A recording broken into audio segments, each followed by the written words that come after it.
What's going on, everybody? Welcome back to DFS Daddy. I am sorry that my voice sounds like shit, but I'm going to get through it. I want to get out some free picks. I've been out of town for the weekend, so I want to get a video out.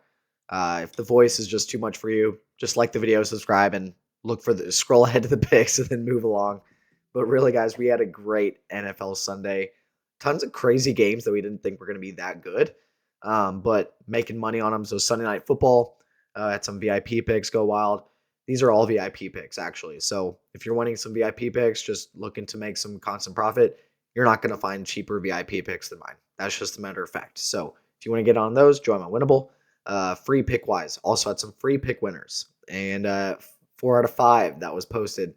This is just, it's Call of Duty. I should have just avoided the guy, but he had a good passing game, not as much running. So really great NFL Sunday. Looking to continue that with Monday Night Football between the Steelers and the Giants. Have been using my friends over at Line Star, Player Prop Shop, and then doing some football guys data diving. Found 3 plays that I want to present to you. First one is going to be Chris Boswell over 1.5 field goals. Not sexy. Have some reasoning behind it. Pittsburgh offense showed some promise last week, but when it comes to scoring, I don't know if the Giants D-line will be as susceptible to the runs up the middle with Najee to allow for some easier touchdowns. And then we know that they're kind of reliant on Pickens on the outside. So I could see this offense moving 20-20. I guess nowadays 30-20 because of the kickoff rule. But I don't know if they're necessarily going to have all that success punching in the end zone. We saw this Giants defense hold Dallas out of the end zone. We've seen some performances from the Giants where they're not just giving up everything. But I do suspect that we'll see some Chris Boswell field goals. We know he's a weapon. He can hit them from deep. Last game, I think against the Jets, he had a couple. Yeah, he had 3. So we're looking for 2. We want 1 in the first quarter, first drive, we'll take a field goal, and then 1 later on. So that's my first play. Second one, I think this line is just too low, and that's Wan'Dale Robinson over 4.5 catches. So we're looking for 5 catches. Wan'Dale has been a target hog this season. And this just became more prevalent whenever Malik Neighbors was out. We saw it more.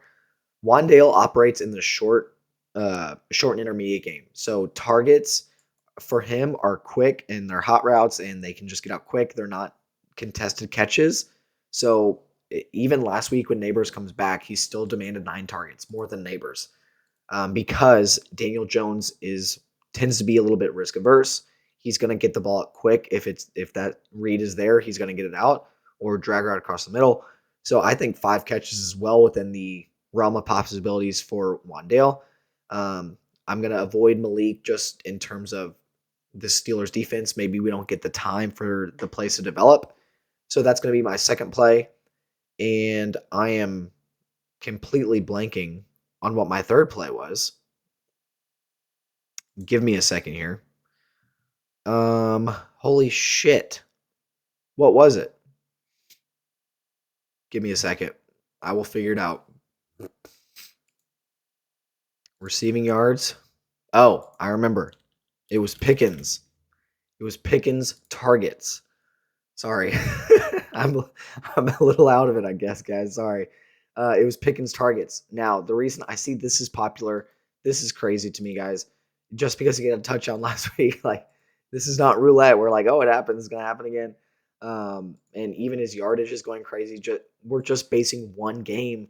But his targets, what we saw, when you think about offenses and receivers, targets are usually pretty consistent and trackable, and you can feasibly predict 1 week to the next.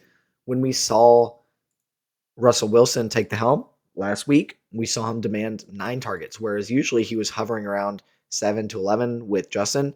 We just know Russell is a bit more willing to throw the ball. He has a bit more confidence when it comes to that. So when I see 7.5, he only needs 8 targets. We're going to run maybe, let's just keep it conservative. 50 plays. Okay. And if he's getting 8 targets, that's like 16% target share more. And we know he's going to demand more than that. So if this isn't a game where Najee and Jalen Warren just run wild, I think 8 passes thrown his way is well within his reach. Could be a sweat if they get up early. But if they get behind, then I definitely think Russell will be throwing. So have a little bit of protection if it's like a close game. If they get behind, then this should cash. If they get ahead, that's a different story because they could just really pound the rock with Najee. They're just going to run him till the brakes fall off because they're not going to re-sign him. So those are my 3 free picks. Thank you for sticking with me with this uh, sinus shit I got going on. Just a little recap again. Been doing really well with some free picks lately. Had a couple days stall out with college football, but overall we've been doing well. Gotten everything in this tracker here, and if you want all my free plays or my VIP plays, you can find them in my winnable. You hear that voice crack? If you are playing on any of these apps, Sleeper, Chalkboard, Prizepicks, if you are not a user of these and you would like to play on them, use my app or use my code Daddy. Daddy all capital for that one. And then Chalkboard, it's Daddy with just capital D. You can find all the links below. And just to reemphasize, I'm using LineStar to cross-reference player prop shop. They had Wandale over, Pickens over. So there's a few things they like. Malik Neighbors over long reception. So there's still some other things here that they like. Look at this free value I'm giving you. So that deserves a like just for this. You're welcome. And appreciate you stopping by. Let's make some money on Monday Night Football, and then you know how we do it. We look ahead at Week 9 as soon as we can. We capitalize on early value, and then as the lines move throughout the week, we're chilling on a lineup that is gaining value just by placing it early. So be here for that as well, guys. Thanks for watching. Make some money today. Hope you have a great Monday night.